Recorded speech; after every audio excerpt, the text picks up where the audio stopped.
speech nyo, may sinabi kayo, sa daming mayor, ilan ang nakita nyo na nag-request para sa bayan ng Pagsagan. Elaborate na po natin. Opo. Noon pong kasagsagan ng Bagyong Aghon, ang napaulat po ay ang bayan ng Quezon. Hindi po namin alam na ganito rin po pala ang okay lang. Hindi namin agad na monitor dahil wala po sa report ang bayan ng Pagsanghan. Kaya po si Mayor Cesar Aresa ay dali ang lumapit po sa office ni Vice President Inday Sara para humingi ng karagdagang tulong para sa mga kababayan niya dito sa Pagsanghan. Kaya po inaprubahan agad ito ni Vice President Sara Duterte at agad-agad po kaming nagpunta rito sa bayan ng Pagsanghan. Ito po ay dahil sa kahilingan po ni Mayor Cesar Aresa. Pero mga ilang po dito natin. Ayon po dun sa report kasi nanggaling dito sa MSWDO, nasa 1,600 po ang nangangailangan ng dagdag tulong. Dinala po namin dito ay around 1,700 relief boxes po na mismong galing po kay Vice President.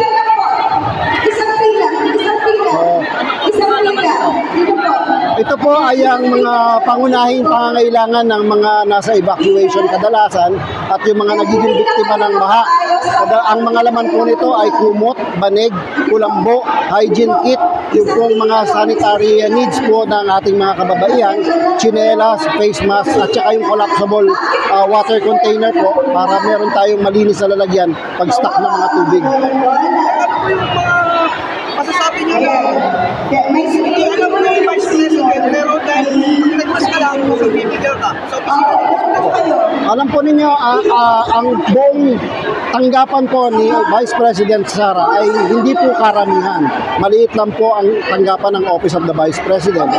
Kaya po, pilit naming bantayan man ang buong Pilipinas, limitado po yung kakayahan namin. Kaya, merong mga lugar talaga na hindi namin basta-basta nakikita. Kasi merong ibang rin kaming tinitignan, kaya nangangailangan din po kami ng tulong ng taong bayan para malaman namin yung kalagayan po ng iba't ibang lugar sa ating bansa. Kagaya po ng dito sa Pagsanghan, nalaman po namin na ganito pala ang sitwasyon dahil kay Mayor Cesar. Dahil ang una namin natanggap report, wala pang 200 po ang naapektuhan dito. Kaya nagulat kami, mahigit 1,600 pala ang tunay na naapektuhan dahil sa pag-apaw po ng river. Sir, kunting background lang, paano po ba ang proseso para sila ay makatanggap ng ganitong tulong? Ang ganitong tulong po kung halimbawa ay hindi namin na-monitor, magsadya lang man po o lumiham kay Vice President Inday Sara Duterte para malaman po namin yung kalagayan. Naka-monitor naman po kami. Kaya lang iba talaga kapag ang impormasyon nanggagaling dito mismo sa ground. Kasi mas alam po ninyo yung sitwasyon. Kagaya po ng ginagawa namin, monitoring, kung hindi makarating sa amin yung report, hindi namin malalaman. Kaya yung tulong po ay makakarating kung ipapaalam din sa amin. At bukod po sa relief operations for disaster, marami rin pong programa ang Office of the Vice President. Meron po kang medical and burial assistance para sa mga nangangailangan po na mga may sakit, may karamdaman. Mangyari lang po, bisitahin po ninyo yung website po ng Office of the Vice President. Makikita niyo po doon kung ano ang mga programa ang binibigay ng ni Vice President Inday Sara para sa ating mga kababayan. Tignan lang po ninyo, nandun lahat ng requirements kung ano po yung kailangan po nila. Sir, sapat po ba ang pondo ng OVP? Sa ngayon, pinipilit po namin pagkasyahin ang pondo ng Office of the Vice President. Alam po naman natin na limitado to, pero sa tulong po ng iba't ibang ahensya rin ng pamahalaan, nakakasapat naman po so far. Pag dumadami, sabi nga, kung magagawan po natin yan ng paraan. Sir, alam po ang minimum victims at tingnan po ng opisina ng Vice President.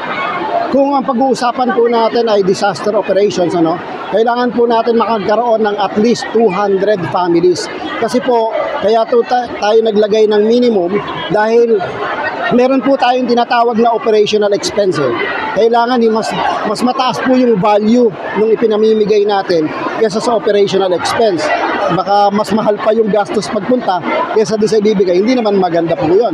So meron po tayong 200 minimum. Pag lumagpas po doon, darating po kami.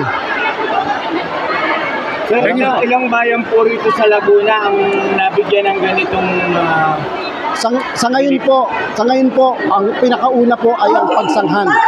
Dahil ito ang unang nakarating na impormasyon sa amin. At sobrang laki po talaga sa pagsanghan ng biktima. Kaya ito ang inuna namin.